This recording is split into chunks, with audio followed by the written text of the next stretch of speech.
విష్ణు సహస్రనామము 30వ అధ్యాయము. ఓజస్తేజో దుతిధరః ప్రకాశాత్మ ప్రతాపనః బుద్ధస్పష్టాక్షరో మంత్ర చంద్రాంశు భాస్కరద్యుతిః. ఓం ఓజస్తేజో దుతిధరాయ నమః. ఓజస్సు తేజస్సు అందము కలవాలని, ఓజస్తే దుతిధరుడని ఈ మూడు గుణములు జీవి యొక్క మూడు తెరవులైన వ్యక్తిత్వమును తెలుపును. ఆరోగ్యముగా దృఢముగా నుండియే ఓజస్సు.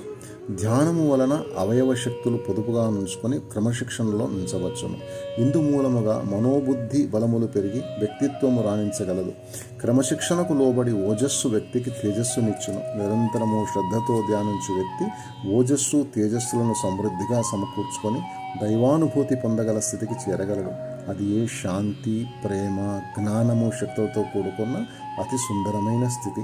పరమాత్మ అట్టి సుందర స్థితి యందు రాణించుటచే ఓజస్తేజో దుతిధరుడని వర్ణింపబడుచున్నాడు.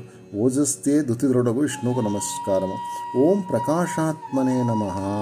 జీవులందరి హృదయాలలో ఉన్న ఆత్మ జాగ్రత్త స్వప్న సుషుప్తులైన మూడు స్థితుల యందు చైతన్యము కలిగించి అనుభవజ్ఞానమును అందించుచున్నది. జ్ఞానమే వెలుగు.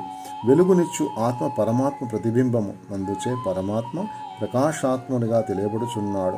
ప్రకాశాత్ముడైన విష్ణువుకు నమస్కారము. ఓం ప్రతాపనాయ నమః. ప్రాణుల మనుగడకు శక్తి అతి ముఖ్యము. పరమాత్మ శక్తి స్వరూపుడు. ఆయా జీవుల వాతావరణమును అనుసరించి వారికి జీవశక్తినిచ్చినటువంటి పరమాత్మ ప్రతాపనాయనుడి తెలియబడుచున్నాడు. విష్ణువు సూర్యచంద్రుల ద్వారా వేడిని వెలుగును జీవులకు అందించి శక్తివంతులుగా ఉంచుతున్నట్లు సహాయపడుచున్నాడని గీత పురుషోత్తమ ప్రాప్తియోగం తెలియజేస్తున్నది. ప్రతాపనాయనుడైన విష్ణువుకు నమస్కారము. ఓం బుద్ధాయ నమః. బుద్ధమనగా ఐశ్వర్యము. భోగైశ్వర్యములకు నిలమైన మహాలక్ష్మికి నాథుడు విష్ణువు. కావున విష్ణువు సకలైశ్వర్యవంతునిగా భావింపబడుచున్నాడు. ఈ విశ్వమందులి సకల భాగ్యములు, శక్తి, అందము విష్ణువుచే సృజింపబడినవి. మహాభాగ్యవంతుడు బుద్ధుడైన విష్ణువుకు నమస్కారం. ఓం స్పష్టాక్షరాయ నమః. అక్షరమనగా శబ్దమని అర్థము కలదు. స్పష్టమైన శబ్ద సంకేతము ఓం పరమాత్మను సూచించును. మృతి చెందినప్పుడు నన్ను ఓం అని ఎవరు స్మరింతురో వారు విష్ణుత్వము పొందగలని గీత అక్షర పరబ్రహ్మ యోగమందు అవతార పురుషుడైన శ్రీకృష్ణ భగవానుడు తెలిపి ఉన్నాడు. క్షరమనగా నశించున్నది, అక్షరమనగా నశింపనిది, నాశనము కానిది పరమాత్మ తత్వము. అదే ఓం అని స్పష్టముగా చెప్పబడుచున్నది. ఈ బహుళ ప్రపంచమంతయు నాశము చెందునట్టిది.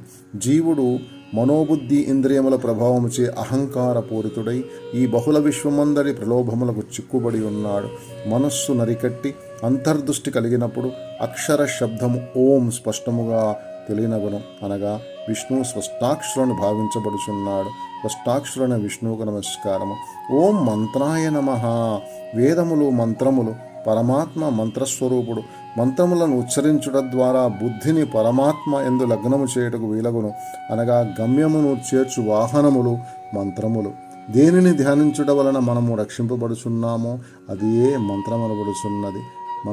మననాత్ త్రాయతి ఇతి మంత్రత అని శృతివాక్యము. ఉపనిషత్ మంత్రములు మనలను విష్ణు సన్నిధికి చేర్చుటచే విష్ణువు మంత్రాయుడని చెప్పబడుచున్నాడు. మంత్రాయుడైన విష్ణువుకు నమస్కారము. ఓం చంద్రాంశవే నమః. చంద్రుని కిరణములకు చంద్రాంశవులని పేరు.